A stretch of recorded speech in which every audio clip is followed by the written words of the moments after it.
Hola, buen día. Mi nombre es Eva Yolotzin Gutiérrez Gamiño. Como parte del curso virtual Control y Aprovechamiento de Colonias o Enjambres de Abejas Melíferas, nos toca abordar el tema de comportamiento de las colonias de las abejas melíferas. ¿Realmente cuál sería la problemática de este tema? La realidad es que nuestro principal problema es mantenernos a salvo como apicultor o como manejadores. Y realmente también deberíamos de preocuparnos por mantener a salvo a la población en general. Esa sería nuestra misión. Pero además, si es posible capturar y aprovechar el enjambre, pues qué mejor, ¿no? Cuando la gente ve este tipo de situaciones, la mayoría de las veces piensan que las abejas son peligrosas, que los van a picar, que que van a atacar a su familia. Entonces piensan en qué hago, hay que matarlas. Pero los que nos dedicamos a la apicultura pensamos en aprovecharlas. Realmente significa una colonia más en tu apiario. Por lo tanto, debemos encontrar un término medio para que la mayoría salga ganando. ¿Qué es lo que necesitamos? Personal capacitado, que cuente con la suficiente experiencia para el manejo de las colonias. Claro, que también cuente con el equipo de manejo y protección adecuado, que conozca la biología y el comportamiento de las colonias. Y justamente eso es lo que nos toca, ¿no? Realmente abordar la problemática del comportamiento, pero todos a lo mejor nos viene a la mente sobre el comportamiento defensivo de las obreras. Nos van a picar, nos van a inyectar veneno y bueno, seguramente sí podemos tener accidentes, pero lo ideal sería tratar de evitarlos, ¿no? ¿Cómo? A lo mejor con este tema nos vamos a poder ayudar un poco en el comportamiento, en comprenderlas y saber qué hacer y qué no hacer. En la naturaleza, todos los animales deben de comunicarse con miembros de su propia especie, y en insectos como las abejas melíferas, estas formas de comunicación son particularmente complejas. Recordemos que existen insectos solitarios, presociales, y bueno, estos se subdividen en subsociales y parasociales, pero nuestra especie de interés son insectos eusociales, ¿sale? Es decir, para comunicarse reciben una amplia gama de señales sensoriales, pero la integran de tal manera que se vea beneficiada toda la colonia. Es decir, es más importante que una colonia saque provecho de esta comunicación que recibir un beneficio individual. Entonces, ¿qué es la eusocialidad? Es el nivel más alto en que una sociedad se puede organizar. Su sistema se basa en jerarquías y va de acuerdo a la división de labores, es decir, qué trabajos le toca a cada individuo. Esto permite que se creen ejemplares especializados tanto a nivel morfológico como etológico o bien del comportamiento, con una finalidad específica y generalmente nos referimos o se le denomina casta.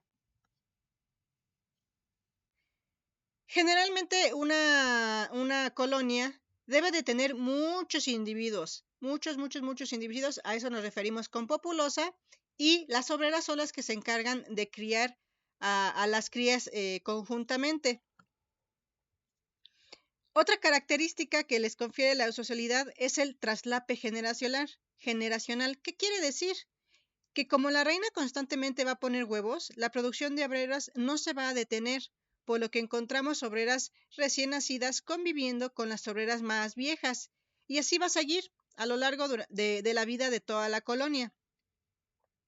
Como dato curioso, si una colonia se encuentra sana y populosa, al año puede haber hasta 17 generaciones. Y bueno, esta división de labores o de castas realmente nos referimos a los individuos reproductores y a las obreras. Aquí tenemos un ejemplo de lo que me refiero con populosas, ¿no? Colonias con muchísima población. Quizá podemos estar hablando de 50,000 abejas en una colonia, y justamente es lo que nosotros vamos a ver en esto que denominamos traslape generacional. Vamos a ver colonias recién emergidas. Aquí tenemos la cría, en donde seguramente van a estar emergiendo obreras, y vamos a ver también obreras en su última etapa de vida. Aquí podemos ver los 3 individuos. Vemos una reina, en este caso marcada con un color amarillo. Cientos de zánganos. Podemos diferenciar al zángano por sus ojos, podemos verlo. Y realmente también es posible verlo en el cuerpo, ¿no? Son como más gorditos. Y bueno, miles de obreras, ¿sale? Vamos a ver miles de obreras acompañados a cientos de zánganos y generalmente una sola reina. Recordemos que cada uno de estos individuos está especializado en estructura y función, específicamente para cumplir lo que le toca en la colonia. Tenemos aquí 3 imágenes para diferenciar o evidenciar un poco cómo se ven estos reproductores. Del lado izquierdo, donde está marcando el puntero, tenemos el aparato reproductor del zángano. Tenemos testículos, tenemos las vesículas seminales, las glándulas del moco, el conducto eyaculador, el bulbo del endófalo y finalmente tenemos las cornículas. Cada uno de estos órganos cumple una función encaminada a la reproducción. Y del otro lado tenemos a la reina. Tenemos 2 ovarios. Tenemos el oviducto medio que desemboca en la espermateca.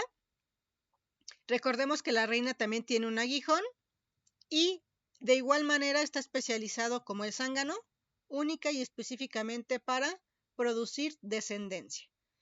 Tenemos la imagen de la obrera. Realmente la obrera no podemos evidenciar un aparato reproductor. Lo que estoy evidenciando es el aparato digestivo. Tenemos aquí el buche melario, seguido del proventrículo, tenemos el proventrículo, el intestino, la ampolla rectal y finalmente tenemos el aguijón, o también nosotros lo conocemos como aparato vulnerante. Su función es cuidar a la cría. Otras características específicas de los reproductores son que los machos son haploides, genéticamente hablando, es 1N. En cambio, las hembras son diploides, tienen 2N. ¿Qué significa? El macho tiene 16 cromosomas y no tiene sus pares homólogos. Recordemos que el macho se produce a partir de un huevo sin fecundar.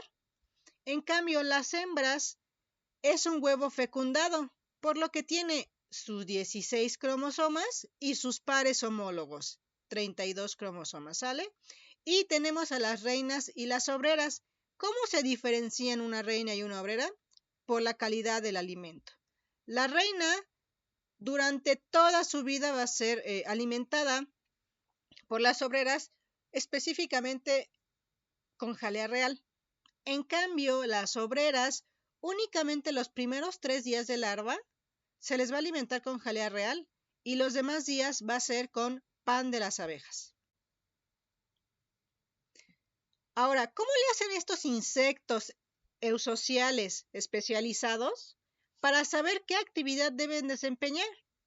Aquí tenemos nada más una imagen chusca en ¿qué vamos a hacer hoy? Y bueno, sí, creo que si fueran humanos dirían, ay, vamos a dormirnos. Pero bueno, no es su caso, ¿no? Entonces, ellas saben sus actividades a realizar por medio de feromonas. ¿Qué son las feromonas? Son productos químicos utilizados para la comunicación entre los miembros de una especie, ¿sale? Las feromonas son liberadas al medio externo por un individuo y captadas por otro individuo de la misma especie, en el que se producen cambios en su comportamiento o en su proceso de desarrollo. Los insectos producen sus feromonas en glándulas exócrinas o bien que son de secreción externa y son captadas generalmente por las antenas a través del aire que circula y que va conteniendo estas feromonas. Aquí tenemos la imagen justamente de unas antenas en donde vemos el flagelo, el pedicelo, el escapo. Y tal cual, las antenas son las narices de estos insectos. Experimentos mostraron que la agudeza olfativa es muy similar a la de los humanos, aunque a olores como la cera y las flores llegan a ser de 10 a 100 veces más sensibles. Se dice que cuentan con un sentido olfativo topoquímico. ¿Qué quiere decir? Que las abejas son capaces de emparejar sus antenas para poder detectar la dirección de los olores. Finalmente tenemos otra estructura de importancia funcional en las abejas, localizada en el pedicelo, que es el órgano de Johnston. Su función es detectar el flujo del aire y de esta manera poder medir la velocidad del vuelo. Ok, pero ¿qué es una glándula? Una glándula es una asociación grande y compleja de células cuya principal función es la secreción. ¿La secreción de qué? De algo, justamente como lo que vimos, ¿no? Para tratar de influenciar o de provocar un cambio en esa otra persona que las va a percibir. Sus 4 funciones básicas son la comunicación, la defensa, el procesamiento de alimentos y la producción de cera. Y esta glándula realmente puede secretar feromonas, hormonas y algunos otros productos o sustancias que también le van a servir para diversas actividades, ¿no? Ok, tenemos un cuadro aquí de feromonas producidas por las abejas. En este caso vemos lo de las abejas obreras. Tenemos la glándula de congregación, producida por la glándula de Nasonov. El producto químico es el geraniol, el citral, el nerol y el farsenol, y su función es la congregación o la orientación. ¿Sale? Tenemos también la de marcaje, que la produce la glándula de Anhart. Esta glándula se encuentra en las patas de los insectos, y su función es la orientación y el marcaje de las flores. Tenemos también una feromona de alarma, que la pueden producir 2 diferentes glándulas. La glándula mandibular, que produce el 2-septanona, que su función es alarma y defensa, y también la glándula del aguijón o glándula del veneno, la glándula accesoria del veneno, que realmente su función también va a ser su alarma y defensa. Aquí tenemos la ubicación de estas glándulas y vemos una abeja en la parte dorsal del abdomen, en los tergitos. Vemos que está exponiendo la glándula de Nasonov para decirle a sus compañeras que regresan del campo cuál de todas las colmenas del apiario es su colonia y tratar de evitar el comportamiento denominado deriva, que justamente es cuando se equivocan de colmena. Realmente no es tan común, pero puede llegar a ocurrir en abejas jóvenes que empiezan con sus primeros vuelos de orientación, que en el esquema de la derecha la podemos encontrar a esta altura.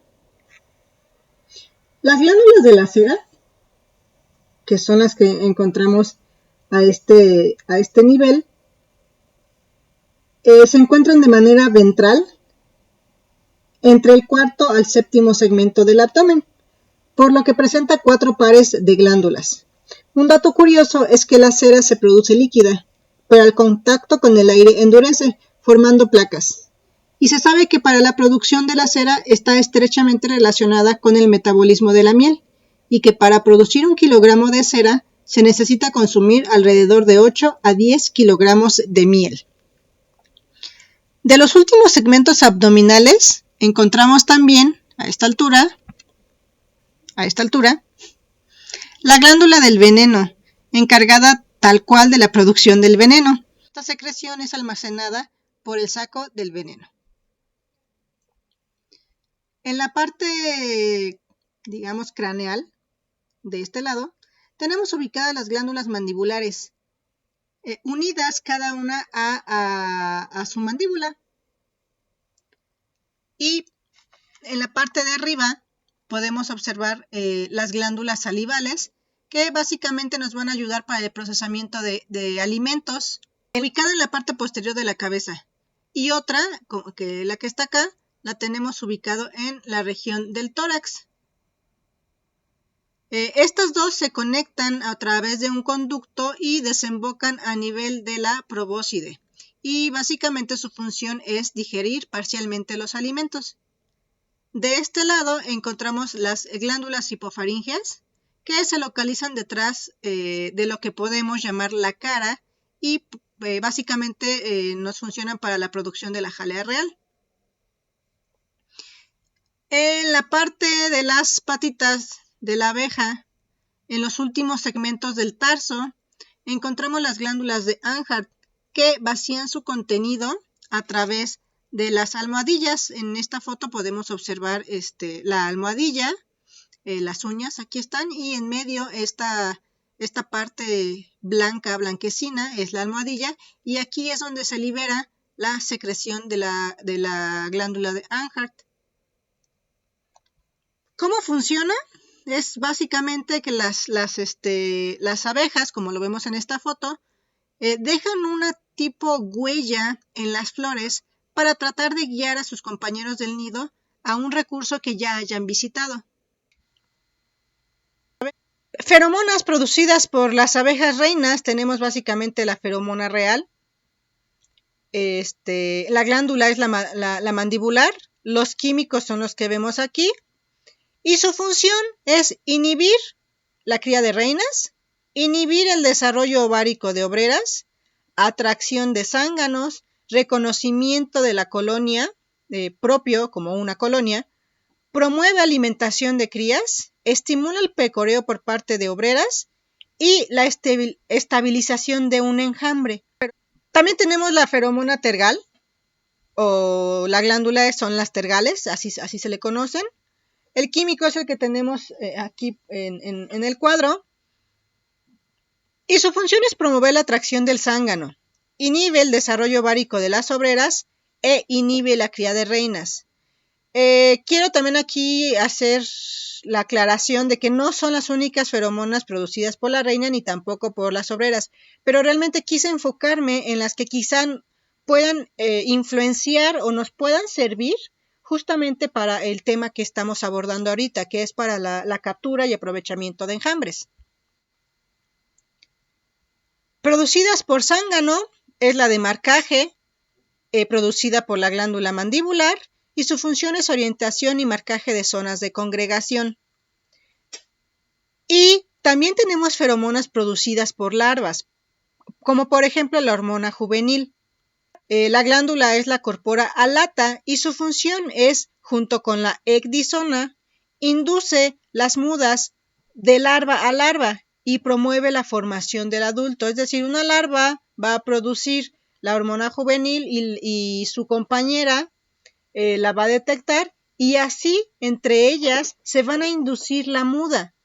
Y también está la feromona ecdisona, que junto con la hormona juvenil es la que van a promover justamente la formación o el crecimiento de la larva. Aquí la hormona juvenil tiene un asterisco porque pudiera también estar presente en adultos. Lo que va a hacer es el desarrollo de genitales, el desarrollo glandular, así como el que puedan expresar adecuadamente el comportamiento sexual, ¿no? Obviamente esto en los individuos reproductores. Ok, ¿qué productos podemos encontrar en diferentes glándulas? Tenemos las glándulas serígenas, que nos van a producir cera. Aquí tenemos una imagen en donde están produciendo cera en la parte ventral, ¿sale? Nosotros lo conocemos como los esternitos. También tenemos la glándula mandibular y salivales, que van a producir la saliva. ¿Cuál es la importancia de esta saliva? Recordar que también pueden adicionar enzimas al néctar para producir la miel. También la glándula mandibular e hipofaringeas, que nos van a ayudar a la producción de la jalea real. Y finalmente en la glándula ácida o la glándula del veneno nos va a producir el veneno tal cual. Aquí tenemos dos imágenes. La del lado derecho podemos ver las tres diferentes glándulas mandibulares de los individuos. En la parte de arriba es la de la reina. ¿Cómo la identifico? Porque es una mandíbula, se le conoce como dentada por este pico que tiene al final de la mandíbula, y además es muy grande. porque la del zángano también es dentada, tiene también ese mismo diente, pero es mucho más pequeña.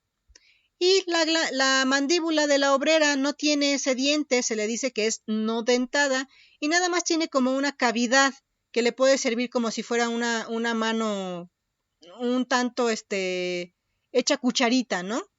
Y vemos sus diferentes glándulas mandibulares. Del lado izquierdo tenemos el aparato vulnerante, tenemos el saco del veneno. De hecho, se puede observar que está lleno. Las glándulas que lo están acompañando, aquí también están junto al saco. Tenemos las placas de sostén, que le van a dar fuerza, o como su nombre lo dice, sostén al aguijón. Y finalmente tenemos el estilete, junto con sus lancetas. Estas tres estructuras conforman el aguijón y es lo que va a penetrar en nuestro caso en la piel.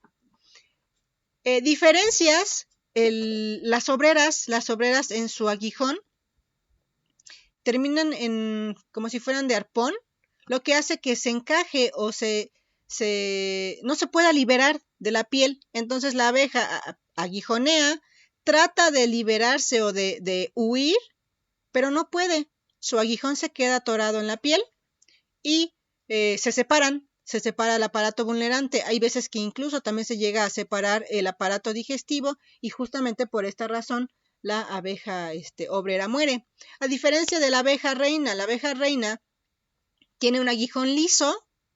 Ella no va a atorarse en la piel, y por lo tanto va a picar muchas veces, va a poder picar muchas veces. Aquí lo importante es que la verdad es que la reina difícilmente nos va a picar, ¿no? Sí pudiera pasar, pero es sumamente raro. Por los que nos debemos de preocupar son las obreras. Ok, vamos a ver un poco de las actividades por castas o por individuos. La reina, recordemos que la reina es la única hembra fértil, es la madre de toda la colonia y va a poder poner de 1000 a 2500 huevos al día. Y recordemos que un comportamiento muy importante de la reina es la poliandría. ¿A qué no me refiero con este término? A que se va a poder aparear con muchos zánganos, ¿sale? ¿Cuántos son muchos? ¿Más de 12? ¿Quizá menos de 20? Va a depender de la disponibilidad de zánganos, quizá del tiempo que pudiera dedicarle la reina, incluso también por especie. Y pongo esta imagen específica de la espermateca. La reina se va a aparear con los zánganos y los espermatozoides se van a quedar almacenados justamente en esta estructura. Lo que le va a servir para que ella ya no se tenga que volver a aparear nunca en su vida, ya no entra en ese periodo de fertilidad, pero nos va a poder durar hasta 5 años poniendo huevos. Nada más recuerden que aquí en México lo ideal sería que nosotros estemos cambiando a la reina anualmente, ¿sale? Ok. Esto es lo que vamos a poder observar cuando tenemos una buena reina de calidad. Vamos a ver bastidores llenos de opérculo, de forma elíptica. Su nido generalmente lo pone de forma elíptica. Esta es muy buena reina, lo que significa que va a hacer que tenga una colonia populosa. ¿Sale? Una ventaja de las colonias populosas es que pueden combatir de manera más eficaz las enfermedades, las plagas, los depredadores. Y a nosotros productivamente nos sirve más porque van a colectar más néctar. Si se dedican también a la producción de propóleo, también van a recolectar más propóleo, etcétera, etcétera. Los zánganos únicamente son criados en época de floración. Si no hay recurso, lo van a evitar. No van a producir zánganos porque se sabe que a lo mejor no va a haber ni siquiera para las obreras, ¿no? Entonces, como ellas necesitan mantener constante la cría, se van a preocupar únicamente por las obreras, ¿sale? Entonces, en época de escasez de recursos, los zánganos no los crían, ¿sale? Difícilmente zánganos a ver en época de escasez. Y al contrario, no solamente no los van a criar, si hay, los van a expulsar, porque significa que yo, obrera, voy a tener que estar atendiendo al zángano, voy a tener que estarle dando de mis recursos que no tengo. Entonces, ¿sabes qué? Mejor te corro de mi colonia, ¿sale? Su única función es la reproductiva y ocurre, o la mejor época reproductiva siempre va a ser en época de floración, ¿sale? Tenemos aquí dos imágenes en donde podemos ver los espermatozoides. Como particularidad, las colas de los espermatozoides son sumamente largas y además también sobreviven a temperatura ambiente, a diferencia de los espermatozoides de mamíferos, ¿sale? No es tema de ahorita, pero esta característica de que sirven de que se mantienen vivos, a temperatura ambiente, nos sirve justamente para hacer la inseminación instrumental de las reinas. Solo como dato cultural. Las obreras prácticamente realizan todas las actividades del nido. Esta división de labores está basada en el polietismo temporal. Significa que de acuerdo a la edad de la obrera, va a desempeñar determinada característica. Sin embargo, se sabe que existe cierta flexibilidad en esta división de trabajo, aunque generalmente está mediado por el desarrollo y la atrofia glandular. Pero se sugiere que todas estas actividades que realizan las obreras están siempre encaminadas a las necesidades de cada colonia. Es decir, a lo mejor necesita limpieza, por ejemplo, limpieza en la colonia, pues aunque es una actividad de abejas jóvenes, pues las abejas un poquito más grandes la pueden desarrollar o pueden desempeñar esa actividad. Por esta razón es que decimos que existe un traslape de funciones, ¿sale? Empezamos con las actividades de las obreras. Las limpiadoras. Se conoce como una de las primeras actividades que realizan al salir del opérculo. Sin embargo, esta tarea también se puede realizar a lo largo de toda su vida, con el ejemplo que les di hace ratito. Por lo que generalmente se realiza o se dice que se realiza en los primeros días de edad. Su función tal cual es limpiar las celdas, principalmente las de cría, remover objetos extraños, sacar larvas enfermas o muertas. Pero como lo mencioné, aunque se sugiere que es una actividad de adulto joven, la pueden desempeñar a lo largo de toda su vida. Contrasta, por ejemplo, la actividad de las nodrizas. ¿De qué se encargan las nodrizas? Pues de atender a la cría, de darles de comer. Si la colonia requiere que desde el primer día realicen esta actividad, las obreras lo van a realizar, pero únicamente se van a encargar de atender a las larvas mayores de 3 días dándoles pan de las abejas, porque en los primeros días de edad no pueden ellas producir jalea real. Es hasta el sexto a doceavo día, de edad de la obrera que puede producir jalea real. Es entonces cuando sí le van a dar de comer a las larvas menores de 3 días y además también a la reina, ¿sale? Contrasta con la actividad de limpiadoras porque ellas no pueden realizar esta actividad de nodrizas a lo largo de toda su vida. La producción de jalea real se corta a los 12 días de edad. Por lo tanto, únicamente pudieran ser nodrizas, si así lo requiere la colonia, de las larvas mayores de 3 días, porque sí pueden darle de comer o alimentar a la cría con pan de las abejas. Sin embargo, no pudieran alimentar a la reina ni a larvas menores de 3 días. Otra de las actividades mediadas por glándulas es la de las obreras cereras o constructoras. Esto es porque la producción de cera, al igual que la jalea real, solo se da en un tiempo determinado de la vida de las obreras. La literatura nos marca que va de entre los 12 a los 18 días de edad. Entonces, es en este periodo que se encargan de colocar los opérculos de la cría próxima a pupar o a convertirse en prepupa.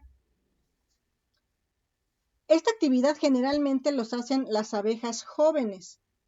Las abejas un poco ya más experimentadas en esto de la producción de cera se encargan de la producción o más bien de la construcción de los panales.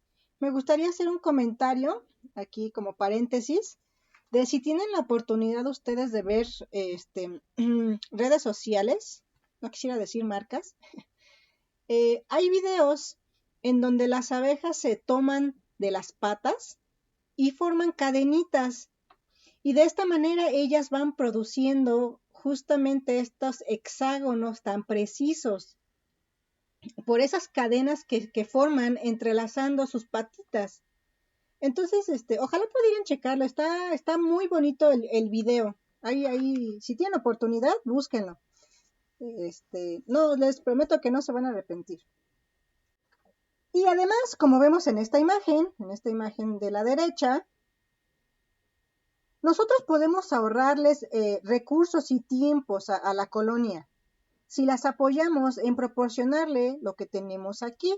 Es una hoja de cera estampada. Si nosotros se las proporcionamos, prácticamente ya les estamos dando el patrón hexagonal. Ya no tienen que realizar justamente todo esta actividad de entrelazarse entre las patitas y pues prácticamente medir, ¿no? Medir esos hexágonos para que queden perfectos. Y lo único que tendrían que hacer es lo que vemos aquí, justamente, ¿no? Darles ese volumen a las celdas, que en algunos otros lados se conoce como estiramiento. En la foto de acá, de la izquierda, me gustaría también darle un poquito de explicación, vemos a las abejas en un microscopio y vemos la producción de cera. No sé si se alcance a ver cómo hay pequeñas escamas, se ven un tanto blanquecinas, a lo mejor un poco amarillitas, y esto es por el color del exoesqueleto, pero se alcanzan a ver cómo la obrera está justamente en esa etapa de producción de cera. Bueno, por otro lado también tenemos a las abejas receptoras, que esta es otra de las actividades que funciona como multitareas, ya que no está mediada por el desarrollo o la atrofia glandular, a diferencia también de las cereras, ya lo vimos, y de las nodrizas de la jalea real. Aunque la edad más común en la que desarrollan esta actividad de receptoras va de los 19 a los 21 días. Si lo requiere la colonia, que reciban mucho alimento porque casualmente es la época de floración, obviamente pueden alargar este tiempo, ¿no? ¿Cuál es su función tal cual? Es recibir el alimento de las obreras que vienen de campo. Llámese néctar, llámese polen, esa es su función. Claro que si no es época de floración y les toca ser receptoras, pues a eso me refiero con multitareas. Se van a dedicar quizá a hacer otra actividad en lo que pueden atender esa actividad de recibir el alimento.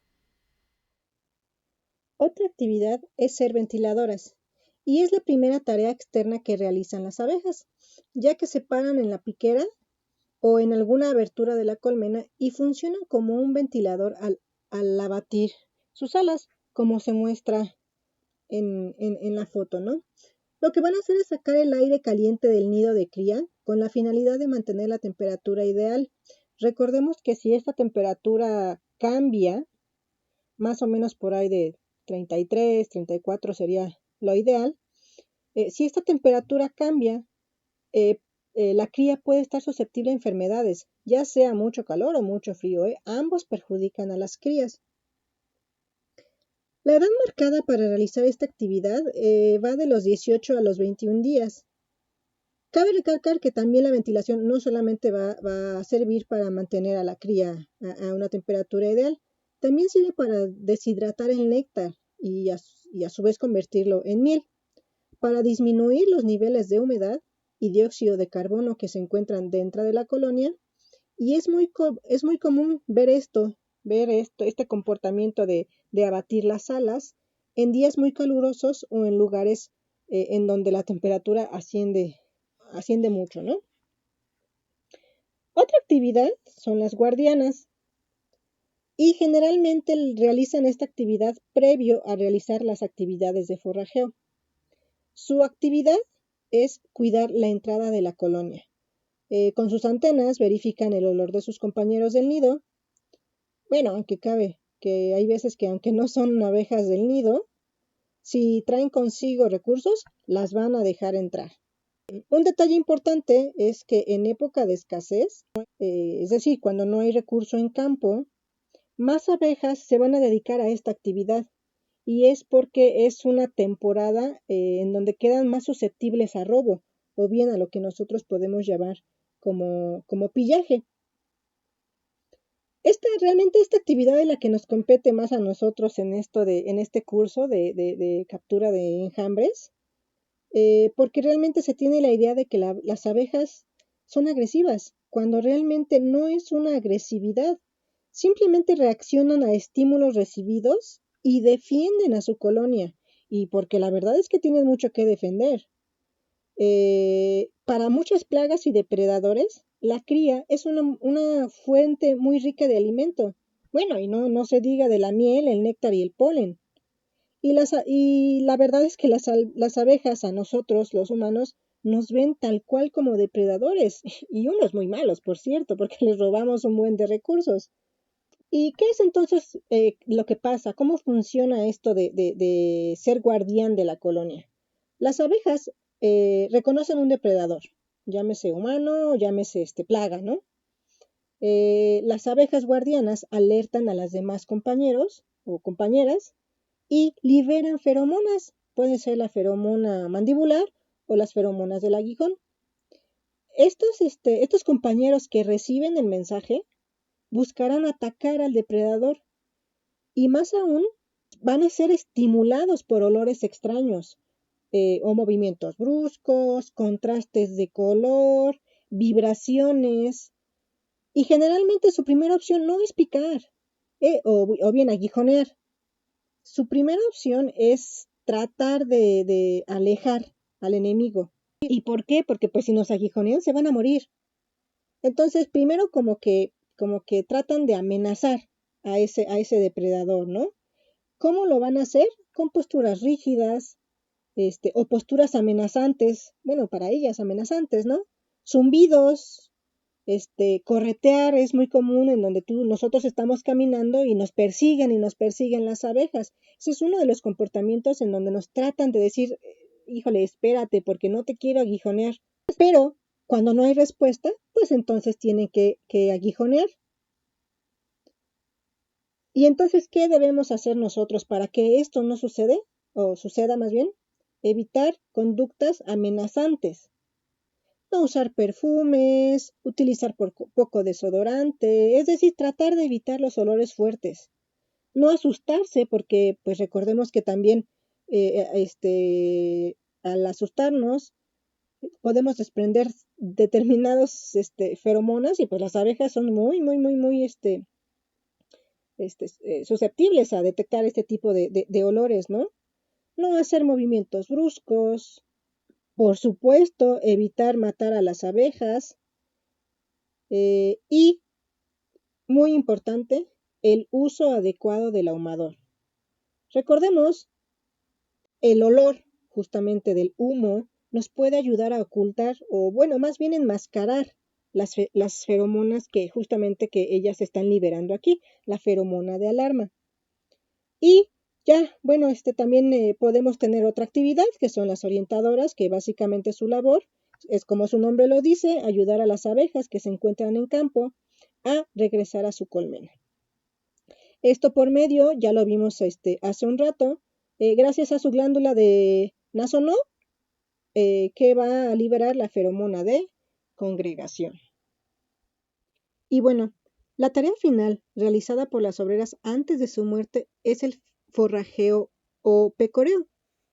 Los vuelos iniciales de pecoreo son muy variables, pero comúnmente los podemos encontrar entre los 22 o 23 días de vida de las abejas. Básicamente salen de la colonia para recolectar néctar, polen, agua y propóleo. Y todo va a depender de las necesidades de la colonia. El propóleo, recordemos que lo van a obtener de las resinas de los árboles y ellas lo van a ocupar para reparar lugares desgastados o aberturas de la colmena y así evitar que entren los vientos, por lo mismo de las temperaturas que decíamos hace rato, pero también lo pueden utilizar para la limpieza de las celdas. Básicamente funcionaría vulgarmente como un antiséptico, ¿no? Y sirve para embalsamar también a depredadores que pudieran haber muerto dentro de la colonia y así poder evitar su putrefacción. Las abejas exploradoras son las encargadas de buscar nuevas fuentes de alimento o bien nuevos lugares para anidar. Todo este trabajo de forrajeo o pecoreo realmente es muy corto. En promedio solamente duran de 4 a 5 días antes de que mueran y pueden realizar aproximadamente 10 viajes diarios en promedio, pero se ha visto que pueden realizar hasta 30 cargas de polen al día y más de 100 viajes a platos de jarabe artificial. Obviamente esto es bajo ciertas condiciones, ¿no? Realmente estos son experimentos que se han hecho. Pero realmente tiene mucho que ver con la distancia recorrida, el desgaste que puede tener la abeja, ¿no? Al hacer sus recorridos y todos los inconvenientes a los que pudiera encontrarse. Pues a lo mejor se encontró con un humano y pues tal cual la mató, ¿no? Por eso decimos que más o menos en promedio duran de 4 a 5 días.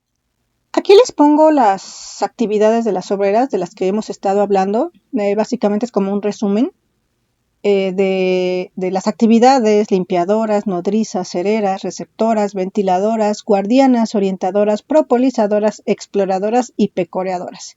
La edad aproximada en la que van a realizar estas actividades y su función.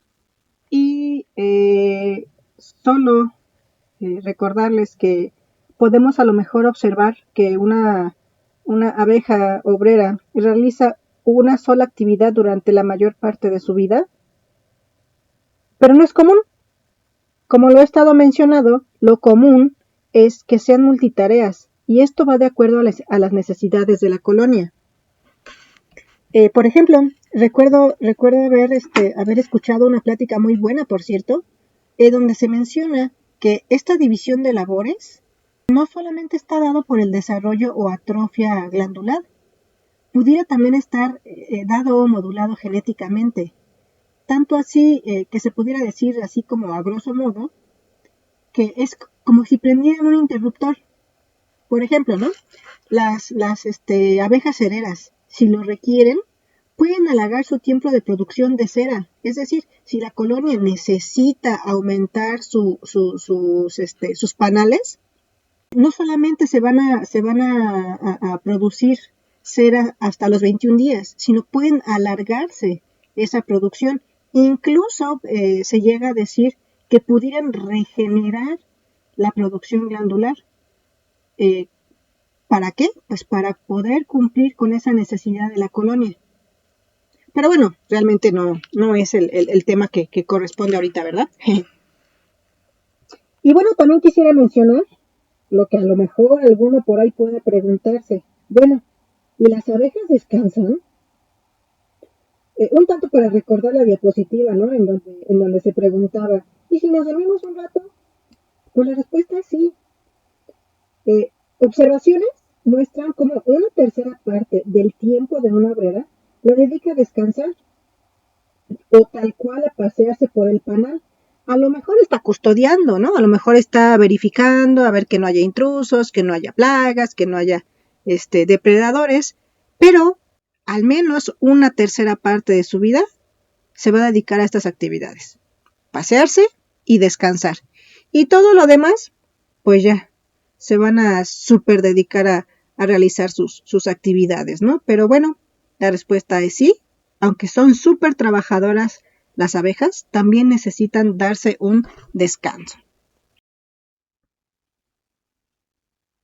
Bueno, también existen otros comportamientos, yo quisiera decirlo, no individuales, sino muy de grupo, ¿no? Por ejemplo, tenemos el comportamiento higiénico, que es la capacidad que tienen las abejas para detectar cría enferma o muerta. Esto, no sé si han escuchado, pero se da mucho o es una característica deseable cuando se hace un mejoramiento genético. Porque al menos se sabe que el comportamiento higiénico es muy importante para combatir varroa. Al menos aquí en el país es un problema sanitario súper importante. Y sí es uno de los comportamientos que se buscan o son deseables en esto del mejoramiento genético. Otro comportamiento es el de acicalamiento. El acicalamiento es la capacidad para detectar un cuerpo extraño. También muy importante para esta enfermedad, súper importante, la varroa. Y aquí en el acicalamiento existen dos tipos. El autoacicalamiento, que la abeja solita se va a quitar ese cuerpo extraño, o bien el haloacicalamiento. El haloacicalamiento es aquel en donde una compañera de tu colonia te va a ayudar a retirar ese cuerpo extraño.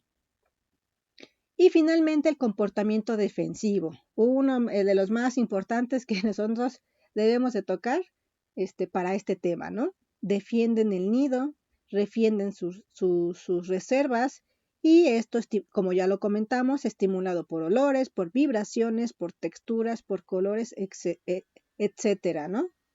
Muy importante, hay que tratar de evitar este tipo de estímulos a las abejas, ¿no? Ahí tenemos una foto curiosa, la verdad es que nos confiamos, fue una práctica con unos compañeros, y ya habíamos trabajado con ese apiario antes. Ya llevábamos 3 días trabajando, no seguidos, pero sí, o sea, ya lo conocíamos, ¿no? Lo que trato de decir es que ya conocíamos esas abejas.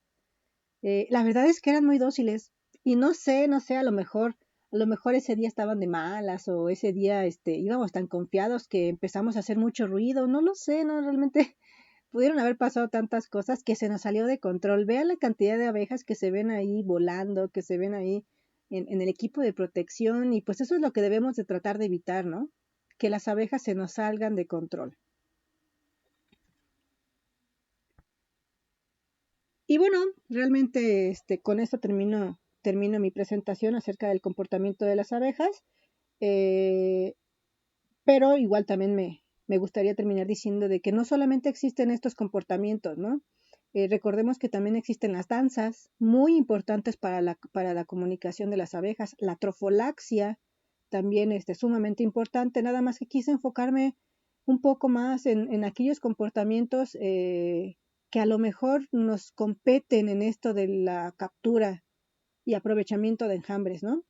Ya si ustedes quisieran, pues abordar un poco más los demás temas de comportamiento, pues con toda confianza pueden mandarme un correo, y yo pudiera recomendarles literatura, o bien si hay una pregunta específica de lo que acabamos de ver, con gusto pueden mandarme un correíto y estaremos en comunicación. Les agradezco su atención. No olviden contestar su cuestionario y muchísimas gracias.